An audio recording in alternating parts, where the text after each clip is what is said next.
Dear students, welcome back. Hope you all are safe and sound. Today is our doubts clearing session. One of the students sent me their doubt. So, what are the use of slash t in a sentence? So now I am showing how to use slash t or what are the use of slash t in a sentence with the help of an example. So let's start the help of an example. Here I am creating a class and class name is example.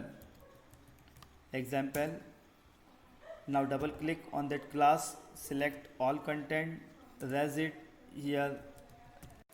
So here I am creating a class and the class name is example.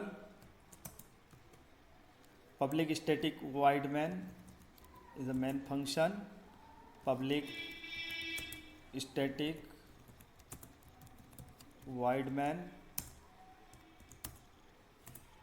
Now I want to print system dot out dot print ln. Now I want to print computer application, so I am writing computer application slash semicolon curly brace close, again curly brace close.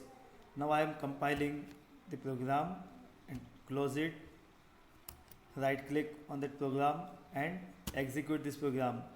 So the output is computer application. This is a simple output. Now I am using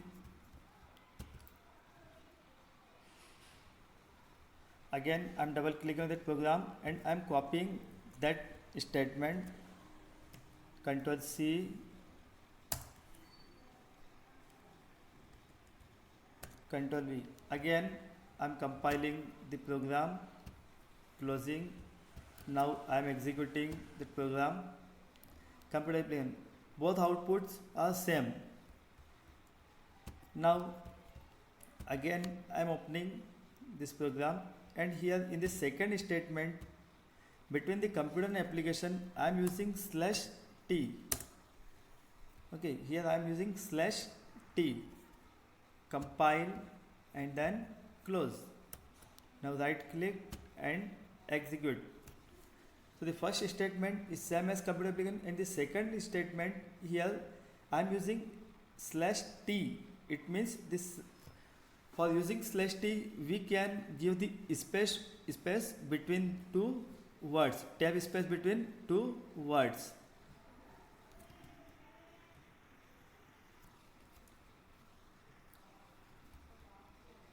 It's same as again I'm using another slash t, here slash t and again slash t. Suppose I want to give two tab space between the computer and application. So I'm using compiling and then close, right click and execute.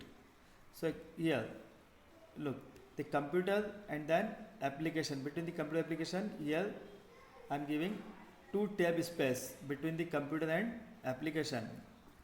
So these are the use of slash t. Type conversion. A mathematical expression containing operands of more than one data type necessitates to know the resultant data type of an expression. The resultant data type of an expression can be categorized into two segments. First is implicit type conversion and second is explicit type conversion. So first we will discuss about implicit type conversion. A data type of lower size is assigned to a data type of higher size. This is done implicitly by JVM. For example, I am declaring a variable x and data type of the variable x is int. So int x and I am assigning the value 10 in x. So I am writing the statement int x equal to 10. And we know that the int data type occupies 4 bytes in a memory. So the variable x will occupy the 4-byte space in memory. Now again I am declaring another variable y, and the data type of this variable is double. Okay, and we know that the data type of double is occupies 8 bytes in memory, and I am assigning the value of x in y. So I am writing the statement double y equal to x. It means the value of x will store in y, but there is the data type of x is int. So now I am printing the value of y. So I am writing the statement system.out.println y. So output of this statement will be print 10.0, will print 10.0, because the value of x equal to 10 is occupies 4 byte in memory, and the value of x will store in y, and the data type of y is a double. It means it will occupies 8 bytes. So the value 10 is converted into decimal form, means 10.0. So the output of the statement 10.0. So this types of conversion is called implicit conversion. Now I am showing implicit type conversion with the help of an example. So now I am creating a new class. The class name is IMP. Then again double click on that class, select all the content and erase it. Now again write class IMP, curly braces open. Now public static void main, the public static void main, and here I am declaring a variable int x equal to 10. Okay, when I am declaring x equal to 10, now I am printing system dot out dot println and the value of x. Now I want to print the value of x. Then here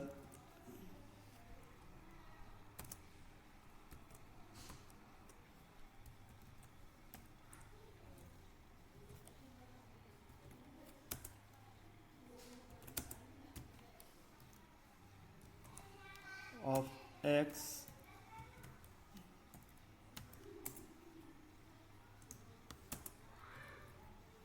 plus x,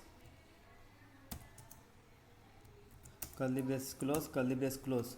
Now output of the program will be close, compiled and then close. Now right click on that program, right click and then void main. So the value of x equal is 10. So the value of x 10. Now again double click on the program, value of x is, now I am writing here double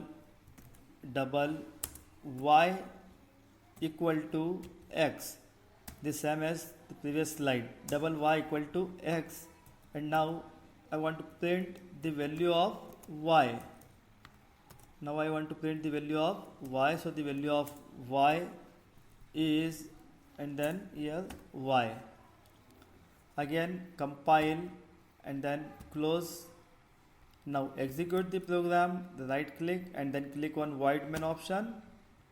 So here value of x equal to 10. 10 is a integer primitive data type, and the value of y, and y is a fractional primitive data type. It means the value of x equal to 10 and the value of y equal to 10.0, because here I am declaring y as a double data type and x is an integer type, and the x occupy only 4 byte in a memory and the y occupies 8 byte in memory. So this types conversion is called implicit type conversion. Explicit conversion. A data type of higher size cannot be assigned to a data type of lower size. This is not done implicitly by JVM. For example, I am declaring variable x and the data type of x is double it and assigning the value 12.5 in x, means the variable x occupies 8 bytes in memory. Again, I am declaring and initializing variable int y equal to x, and the size of y is 4 bits, 4 byte int y equal to x, and the size of y is 4 bytes in memory. And here I am going higher to lower, so this statement will generate an compilation error, and the system.out.println in y statement will not execute. So we will use typecasting or explicit casting is a way of converting data of one data type to a compatible another data type. For example, again I am declaring variable x double x equal to 10.5 occupies 8 bytes in memory, int y equal to, I will write int in bracket int and then outside of the bracket x. So this statement is called type casting. So system.out.println y, this statement will print the value of y equal to 10. It means the double x, the value of x equal to 10.5, and the 10.5 will convert with the help of typecasting to 10. Okay, and the y will store the value 10 and then the print value of y equal to 10. So this types of conversion is called explicit conversion. So the next example is explicit type conversion. So again I am creating a class for explicit type conversion. So new, and then here I am writing exp for explicit type conversion. Double click on that class, select all the content, raise it. Now writing class exp curly braces open, again public static void main. Now here I am writing double double b equal to 12.5, and then I want to print the value of b. So system.out.println the value of b is b.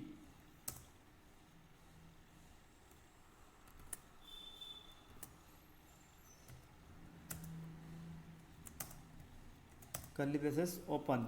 Now I want to print the value of b, means 12.5. Now compiling the program, close it, right click on that program and execute void main function. So the value of b is 12.5. Now I want to go to downside. So again here I am writing int a equal to b. The same as implicit type conversion. Now I want to print the value of a. When I execute the program, then here look, possible loss of precision required int found double. So one error occurred. So we cannot use these types of statement because the data type of b equal to double. It means the data type of b equal to double, and the double data type occupies 8 bytes in memory. But here I am storing 8 bytes memory value in 4 byte memory, means int a equal to b, means int occupy only 4 byte in a memory, and b occupies 8 byte in a memory. So we cannot store our value in less data type. So here, if you want to store your value higher to lower, then you have to use here int in a bracket and then compile, then no syntax error. Now close it and again execute. So look here, value of B is 12.5 and the value of A is 12. So 12 is a type of integer data type. 12 is an integer value. So 12 is an integer value and 12.5 is a fractional value. It means you can go into higher to lower. So this types of conversion is called explicit type conversion. I will explain remaining topics in my next video lesson. Thank you. Have a nice day. Good luck.